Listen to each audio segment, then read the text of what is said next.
Ibu-ibu, mau lihat pelitnya ibu? Coba kalau dia beli sayur. Hobi memang dia nawar. Kalau dia ke pasar, beda 1000, dia kelilingi tuh pasar. Beda 1000 tuh dia kelilingi. Bu, halo ibu. Bu, kalau ibu belanja di Trans Studio, Trans Mall, atau Alfamidi, Alfamart, tawar apa tidak? Tidak. Tawar apa tidak? Coba kau tawar, dibilang ke orang gila. Lalu pedagang kasihan yang sesama kita pribumi datang naik sepeda motor, kadang kala sepeda, dia datang, dia sudah panggil kita, ya Bu Haji, Bu Haji makin cantik aja, masih nawar. Apa namanya kalau bukan pelit? Sudah enaknya itu, berapa Mas? 10.000 Bu Haji, 11.000 ya. Mantap. Kalau kan ibu-ibu yang suka nawar, kalau bapak-bapak kan tidak suka nawar ya. Ini ibu-ibu tuh suka betul nawar. Bu, ibu mau ndak suaminya diambil orang? Mau? Silahkan pelit. Orang pelit itu tidak ada yang suka. Bahkan orang pelit sekalipun tidak suka sama orang pelit. Benar Pak. Begitu jeleknya itu sifat pelit, tidak ada yang suka. Coba saya tanya, bapak-bapak senang tetangga dermawan atau pelit? Ibu-ibu senang suami yang pelit atau dermawan? Senang mantu yang pelit atau dermawan? Teman-teman yang pelit atau dermawan? Dermawan, tidak ada orang suka orang pelit. Bahkan orang pelit pun tidak suka sama semuanya pelit. Dan kau ke rumahnya, pelit dia itu, padahal dia juga pelit. Begitu jeleknya itu sifat pelit. Demi Allah, tidak ada orang bangkrut gara-gara sedekah. Adakah pernah bapak dengar, Mas, tuh yang di sudut rumah di komplek, tuh kaya betul dulu Ustadz, cuma karena dia rajin sedekah, bangkrut. Ada? Tidak pernah. Biasa kita ini sangka buruk kepada Allah, tidak mau bersedekah karena sangka buruk. Nanti saya makan apa? Nanti saya makan apa? Jangan cemas rezeki, jangankan diambil orang, tertukar saja tidak. Cicak aja dijamin rezekinya. Tahu cicak? Tahu? Cicak makan apa ibu? Masuk akal enggak? Enggak masuk akal. Gimana caranya? Satu di dinding, satu terbang. Di mana ketemu? Enggak ada terminalnya. Kalau pesawat terbang, kita jalan, ada ketemunya di mana? Di bandara. Ini cicak satu terbang, satu di dinding. Di mana ketemunya? Tapi lagu kita waktu kecil kan, cicak-cicak di dinding, diam-diam merayap, datang seekor nyamuk. Nyamuk yang datang. Nyamuk yang datang. Allah jamin rezekinya. Lagu tidak bilang cicak lompat ke nyamuk. Setengah mati cicak, kasihan. Iya kan? Itu cicak, tidak sarjana, tidak punya kursus, tidak ada kaki, tidak ada otaknya, tidak cerdas, bisa hidup. Apalagi ibu, jangan pelit. Sedekah, Allah sudah jamin rezekimu. Bu, ada suaminya mulai selingkuh? Ada? Tidak usah curhat sama tetangga, apalagi curhat di Facebook. Tak kusangka kau begitu. Pret, beleng-beleng. Rahasia keluargamu kau ungkap di Facebook. Begitu mulai, bu, ciri-ciri laki-laki yang sudah mulai lain-lainnya. Kalau yang selama ini tidak pernah pakai sisir keluar, tiba-tiba rapi. Tidak pernah pakai parfum, tiba-tiba beli parfum malaikat subuh. Nah, yang tadinya keluar rumah tidak pernah pakai setrikaan, langsung rapi. Yang paling mencurigakan kalau dia terima SMS dalam kamar mandi. 70% wajib dicurigai. Nah, kalau sudah begitu ibu tidak usah curhat sama tetangga, lebih curhat kepada Allah. Bangun ibu sholat hajat, lakukan sampai 8 rakaat. Setiap 2 rakaat di sujud terakhirmu kau berdoa kepada Allah. Ya Allah, engkau yang membolak-balikkan rasa cinta dalam hati suamiku. Tidak mungkin aku bisa mengendalikan cintanya. Ya Allah, tidak mungkin aku jaga dia 24 jam. Engkau yang maha menjaga ya Allah. Ya Allah, pelihara suamiku dari godaan perempuan lain. Ini ada duit saya 500.000. Saya tolak bala besok kepada Tuhan. Mudah-mudahan 500.000 suamiku terhindar dari wanita jahat. Bismillah. Coba amalkan itu, Bu.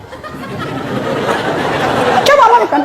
Yang jadi masalah kalau suaminya juga sudah tahu rumusnya. Dia bangun juga sholat tahajud. Dia bangun pula sholat hajat. Istrinya sebelah, kamar sebelah, suaminya kamar sebelah. Ya Allah, capek sudah saya lihat istri saya, ya Allah. Ngamuk aja kerjanya, marah-marah aja, berat badannya juga makin tambah, ya Allah. Tak tahu dilihat dari mana dia seksi. Ya Allah, Ini ada duit saya 500.000. Tolak bala ya Allah. Mudah-mudahan istriku ikhlas saya kawin lagi. Bingung malaikat yang mana? Jangan pelit. Demi Allah. Tidak ada orang bangkrut gara-gara sedekah. Saya kasih contoh. Tanggal 4 kemarin, sehari sebelum lebaran. Ya, tanggal 3 malam. Ada anak-anak usia 19 tahun. Bapaknya Flores, mamanya Toraja, Kristen. Karena sering dengar ceramah saya di YouTube, akhirnya dia memutuskan diri masuk Islam. Desember kemarin, 19 tahun. Tanggal 3 malam, dia DM ke saya di Instagram. Ustadz, saya ini dicerita cara mualafnya. Kemudian besok sudah mau lebaran, saya belum punya baju baru Ustadz. Saya lihat Ustadz ini bagus-bagus bajunya. Di mana belinya Ustadz? Saya bilang sebenarnya baju saya tidak dibeli, bikin sendiri. Tapi yang lebih sebenarnya lagi, bukan baju yang bagus, saya yang gagal. Ya, sudahlah. Saya butuh baju lebaran. Saya bilang, kau datanglah ke rumah saya. Saya sediakan, kau pilih bajuku yang kau suka. Dia pakai tongkat, turun dari taksi. Wih, kasihan saya. Kenapa kakimu, Dek? Ternyata diamputasi kakinya. Dia singgah sholat asar, ditabrak mobil. Saya bilang, berat betul hidupnya ini anak. Diusir dari orang tuanya, Pak. Diusir, sekarang tinggal di masjid. Tidak disetujui, hanya dia sendiri masuk Islam. Diusir. Bilang, kenapa kakimu? Saya cerita. Sedih saya, sempat berkaca. Yang sedih Ustaz, ini tidak ada artinya ini kaki ketimbang iman saya kepada Allah. Luar biasa, 19 tahun. Saya ambil baju saya yang paling bagus. Kau pilih nih, Dek, mana kau suka? Bener, diambil yang paling bagus. Sempat juga saya nyesal. Sudah, karena saya buru-buru ke bandara, saya mau pergi khutbah. Ya, ini Dek, kau ambil 1 juta. Sudah, kembalilah dia, naik Grab lagi. Sudah, perjalanan saya ke bandara, masuk WhatsApp. Tik, tik, tik, tik. Ustadz, berapa nomor rekeningnya? Wakil Wali Kota Balikpapan. Dalam hati saya bilang, kenapa lagi Pak Wali? Ada apa? Pada dalam hatiku, segeralah. Kirimlah nomor rekening. Masih di atas mobil, masuk. Tik, tik, tik, tik. Masuk, berapa transferan masuk? 30 juta. Tadi keluar 1 juta. Tidak cukup sampai situ, Allah balas lebih banyak. Sampai saya di airport, bandara, depan pintu 7 nunggu saya keberangkatan, tiba-tiba ada ibu-ibu lari. Bawa amplop. Ustaz, tunggu dulu Ustaz. Apa? Ini. Dalam hatiku, ada apa lagi? Padahal cepat sudah. Ini ada ternyata ada fans saya, dia lihat saya di bandara, dia mau kasih, coba buru-buru mau masuk bandara. Dikasih saya melalui itu ibu. Nih ada Ustaz, titipan dari ini. Oke, saya buka, berapa isinya? 10 juta. Sudah 40 itu kan gantinya. Besoknya tanggal 5 selesai khutbah. Biasanya kalau saya khutbah dikasih itu ibu 25 juta sama itu Bu Bupati. Berapa saya dikasih waktu itu? 35 juta. Berapa Allah ganti? 75. Keluarkan 1 juta, Allah ganti 75 juta. Kenapa ibu miskin? Karena ibu malas bersedekah. Selalu berkeyakinan saya miskin. Maka Allah, ana inda sanni abdi bi. Saya tergantung sangkanya hambaku. Kalau kau sangka tidak mampu, maka kau kasih tidak mampu. Sedekah ibu. Allah tidak lihat 1 jutanya, Allah tidak lihat 100 ribunya. Yang Allah mau nilai, kamu sedekah enggak 1 hari ini. Jangan pernah lewatkan maghrib tanpa sedekah di hari itu. Coba amalkan. Coba. Kenapa kita tidak bisa umroh? Karena selalu yakin saya tidak mampu. Maka Allah, ya sudah, kok dia yakin tidak mampu. Sedekah. Pulang ini kau sedekah sama tetanggamu. Cari orang miskin. Cari janda-janda tua. Tidak usah janda muda, banyak yang bisa selamat. Jelas? Salatullah salamullah ala toha rasulillah. Salatullah salamullah ala yasin habibillah. Nah, sudah banyak sebenarnya penyakit hati, tapi waktu yang terbatas. Saya cuma bilang waktu yang terbatas. Saya ada acara di Bandung ibu jam 10. Saya ini orang kampung. Saya tidak tahu Bogor ke Bandung jauh. Saya pikirnya 1 jam. Inilah kalau kita pakai pulsa lokal. Saya orang kampung, tidak tahu saya. Oh ternyata jauh.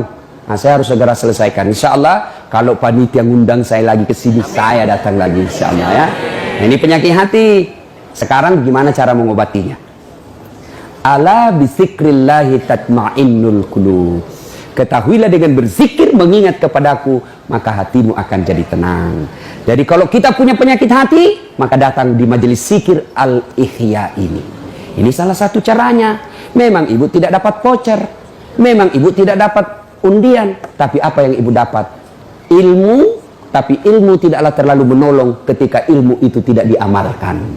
Amalkan yang Bapak Ibu tahu, maka Allah akan berikan ketenteraman jiwa, ketenangan hati. Kalau hati sudah tenang, itulah kekayaan kita yang paling baik.